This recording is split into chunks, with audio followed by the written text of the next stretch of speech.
Good evening, ghoulish esteemed viewers. Today, we follow Chris as he struggles with the reality of his situation, unclear of what's real and what's terrifying, and you enjoy spine-tingling stories like this. Don't hesitate to creep up on that subscribe button and give it a scare. And remember to like this content and turn on notifications, as I have more original horror tales coming your way. Now, let's dive back into the scares. Chris found himself high in the branches of an ancient, gnarled tree. Climbing down wasn't the issue, it was the paralyzing grip of terror that held him in place. Below stood a woman, 5 feet 7 inches, with dark brunette hair cascading like shadows around her shoulders, and brown eyes glinting with an unnatural light. Icy tendrils of dread curled around his spine.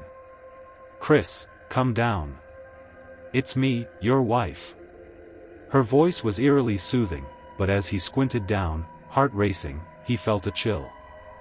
She looked like May and spoke like her, but there was just one problem: his wife had blue eyes. "What are you doing out here in the woods, May?" he yelled, striving to keep his voice steady, but it trembled with uncertainty.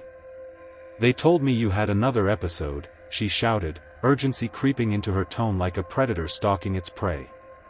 "Episode?" he echoed, confusion swirling in his mind like the darkness around him. "They said you were lost. You need to come with me to the doctor. Your schizophrenia is getting worse. You don't even work anymore." Chris shot back, scanning her for signs of truth. "My wife would be freezing in this 40-degree weather, but there you are in a sundress. I'm too mad and upset with you to feel cold," May retorted, her voice sharp enough to cut through the fog of his mind. Doubt gnawed at him, and he gauged her from the tree, trying to grasp the reality unraveling beneath him. "Prove it," he shouted. "When is my birthday?" "February 2nd, she replied, her words dripping with malice, her eyes narrowing into slits. For a moment, he almost believed her. Panic surged as he reached for his wallet, only to find it missing. How did she know? "Where did I used to work?" he asked, desperation creeping into his voice. "Maryland Cutting and Cap," she replied, her tone now sinister. "How could I have worked there when it clearly says I'm an employee on my bag beside you?" She sighed, a weary sound that resonated with something dark. "Chris, you kept that bag as a reminder, just in case you had an episode and forgot. Just like right now." Doubt clawed at his mind, gnawing at the edges of his certainty. What if she was right? But the dark, empty pools in her eyes held a void he couldn't ignore. Suddenly, a blood-curdling scream echoed through the trees, sending icy tendrils of fear racing down his spine.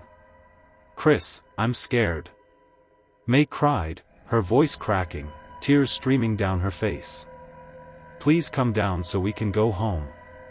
Still skeptical, he demanded, "How did you get here?"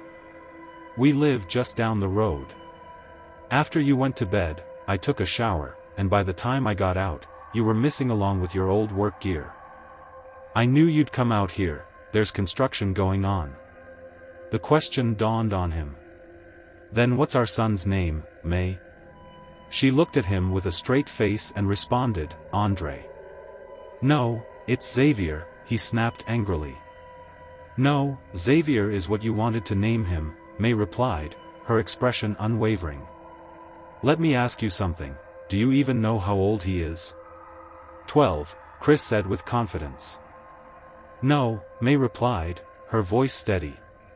"He's 19 and barely home because he can't stand to see you like this." The rustling of leaves and snapping branches grew closer, an ominous sound that made his skin crawl. May's voice quavered, trembling with fear. "Please, Chris. I'm really scared. It's cold out here." "Then how come I remembered waking up and going to work this morning?" "That's probably because you forgot to take your pills." She raised a bottle of prescription pills, shaking it slightly in the dim light. A wave of guilt crashed over him, heavy and suffocating. His condition had driven May into the cold, dark woods to find him. He hesitated, then began to descend the tree, a mix of relief and dread churning in his stomach. "I'm sorry, May," he stammered as he reached for his medication. But a cold chill ran up his spine when he reached for his medication only to realize the bottle contained only aspirin. "Who exactly is they?" he asked, dread pooling in his stomach like a stone. The air thickened with terror as May's expression twisted grotesquely, a cruel smile spreading across her face like a crack in a mask. "Who told you I was here?" Her features began to contort, her mouth stretching wide to reveal rows of sharp, glistening teeth. Her hands elongated into spindly, claw-like appendages, reaching for him with an unnatural grace. "Chris," she hissed, her voice now a chilling croon that sent shivers down his spine. He stumbled backward, desperately trying to climb the tree again, but his hands slipped, panic gripping him like a vice. "Why are you doing this?" he shouted, his voice cracking as he fought against his fear. "Because we're hungry," she replied, her voice layered with a discordant melody that made his skin crawl. She stood there, a grotesque parody of the woman he loved. In an instant, the creature lunged forward, snatching Chris by the leg and dragging him through the underbrush. Bone shattered against stone and tree roots as he screamed, the world around him spiraling into a nightmare of pain and fear. Before darkness swallowed him whole, he caught a glimpse of other construction crew members, huddled high in the trees, their eyes wide with terror. They, too, were ensnared in this twisted game, victims of the creatures that wore the faces of those they loved, monsters lurking behind familiar smiles.